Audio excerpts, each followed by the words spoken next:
Okay guys, here we go. So 1100 Virago carburetor for stripping, as you could see in the title.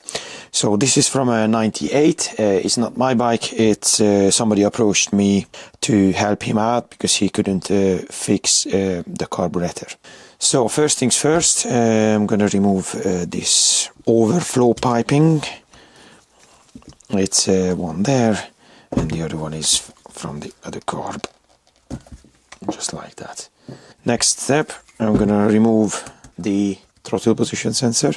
That's a Torx 25 security one. Previously I checked it where it was and it was set right to 728 as it should be. So I'm gonna put it back there where it was. I'm gonna clean this separately. We don't clean this in the ultrasonic cleaner to avoid any damage. It's quite expensive part.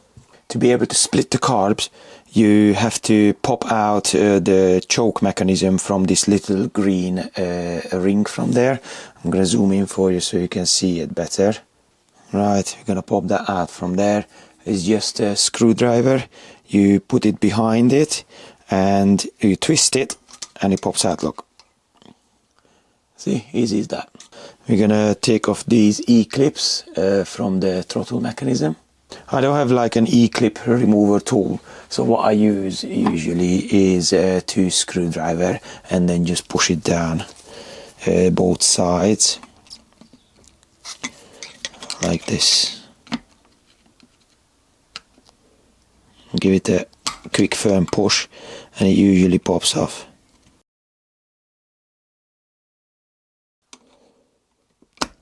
There you go.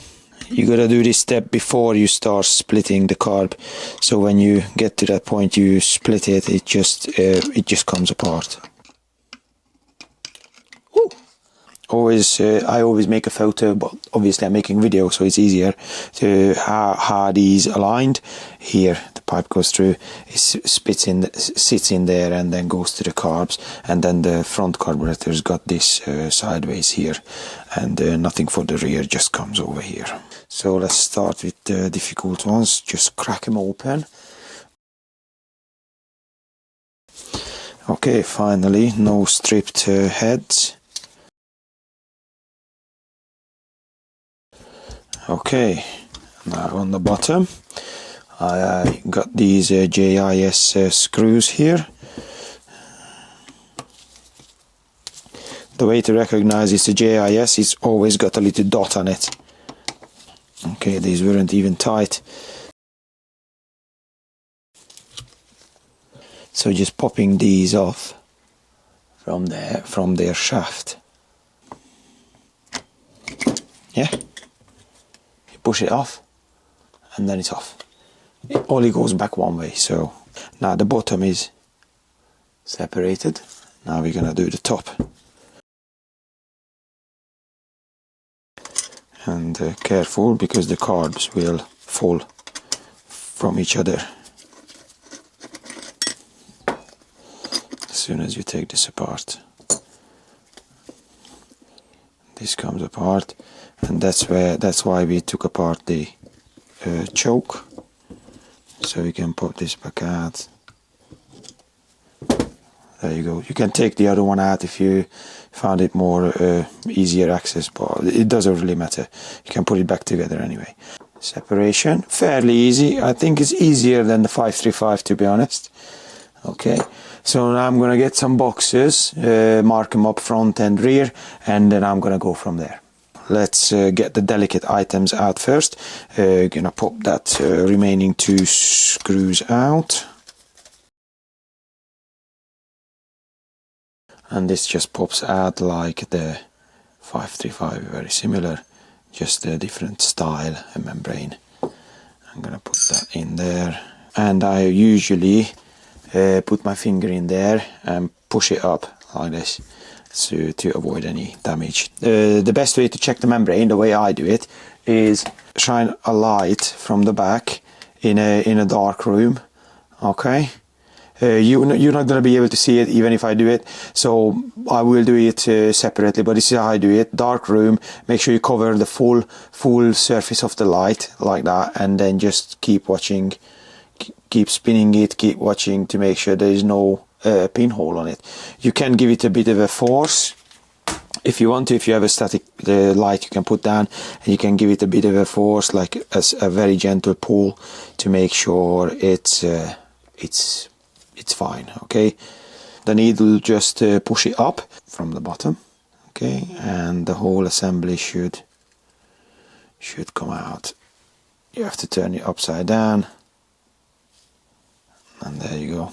And you should have a marking on the needle. That's, I can see the Mikuni marking 5DL8, and that is that's the right size. And let's have a look. Yes, it's in the middle. I hope you can guys see it, but the little clip is in the middle, so that's how it should be.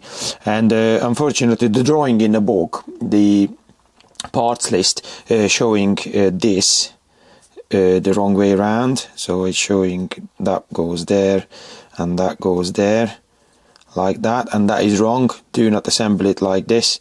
That goes on the bottom, this beefy ring, whatever, and that goes on the top. That's the correct assembly, and obviously the clip in the middle. Okay, so ignore the book, what it says as an assembly. This is the way you should do it. There is an air jet, and that is a size 60. So moving to the coaster enriching system.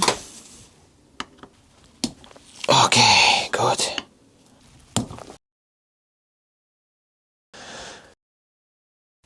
This has a strong spring, fairly strong. Okay, yep. Take this membrane out. It's a little bit different than the 535. This is just a membrane with a little brass thingy against the pin over there. You're gonna have to check it like I showed you on the big one. And this plastic bit, I don't have that special Yamaha tool you need, so just use a through screwdriver and just unscrew this one. Usually it's not tight, so just spin it out. It's got a spring behind it, but it's a very small spring, so it doesn't have too much force. And then just get the whole lot out by turning it upside down. Right, you got this little spring there, tiny, and this is like a cone shaped little piston, seals against this plastic like that. You got another jet in there, right there, quite small, 4mm flat. It's a good fit. It's a quite big jet. It's a 140. Now moving to the choke. It's an 8mm nut. It's got a spring washer behind it. And this choke arm just comes off, slides off this with the spring, just like that. Okay. A little bolt holding the choke shaft. Take it out, and then the choke shaft comes out. Careful for the little plastic washer behind it. Is between the choke arm and the carburetor body right there. It's like a little plastic washer. Choke piston is a 14mm on these Mikunis. Little nut. Yeah, this one is the one we can't take out. So you can take the springs out and the cover, and we can grease the seal in there. But unfortunately, you can't take the piston out because it's designed in a stupid way like this. Look, can't take the bloody thing out unless you take this out, but I think that's pressed in and I don't really want to force it. This is not mine.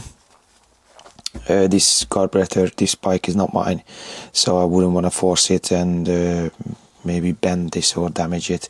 So we're gonna leave it like this and clean it as best as possible with the ultrasonic cleaner. Let's take the pilot screw out. It's a little rubber cap on it, on this. And first we're gonna check how much is it out. Alright, so I'm not sure you can see it. It's right like this. Okay, so let's go inside. So that's half, that's 1, 1.5, 2, 2.5, 3, and 1/8. 3 and 1/8.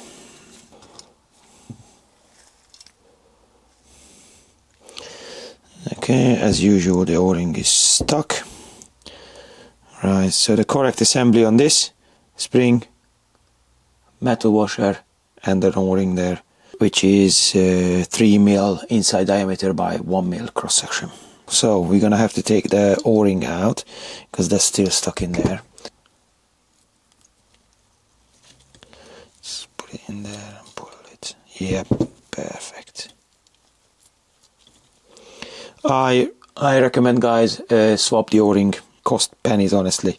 Once you take it out, just put a new one in. Bottom area, JIS screws, luckily not butchered up.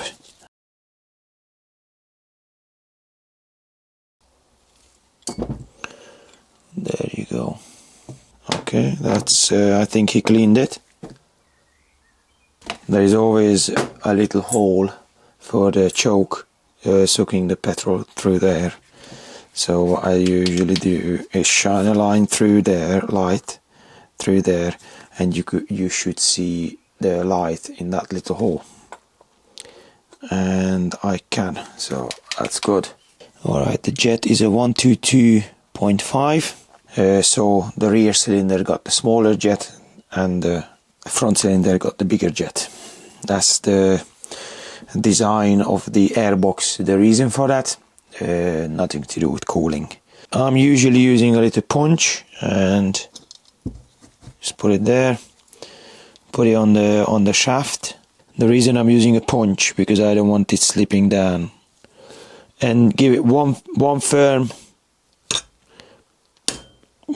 knock should get it out, but this one is not, but second one came out no problem, and then the float comes out. Okay, and then you have the little needle. I'm gonna fit a new needle. I bought some keister needle because this is like 20 whatever year old, so it's ready for a refresh. Okay. Now we're gonna take the seat out. It's a JIS screw again, just right there. Shouldn't be too tight. Not really sure why is it black. I mean, why is this black? Okay, try to not damage the inside, so only grab it on the outside. You can't really cause any trouble if you scratch the outside or whatever. You got a micro filter on the top there, look. Okay, and an O-ring, and we're gonna fit a new O-ring there as well. And I'm gonna have to polish this up instead of swapping it because I'm only changing the needle. Okay, next step, we're gonna take the big boy out from here. Big flat screwdriver, the biggest you have. There is a washer. Okay, this one is held on just by friction really, so I usually screw back the jet, give it a push, take the jet out, just push it out gently, and it should come out on the other side. If it's a bit stubborn, don't worry about it. It should come out because nothing holding it. It's got these little side holes, which again you need to clean out. If you're just using a carburetor spray, you're obviously not getting in there. One of them is a little bit blocked. We got the pilot jet.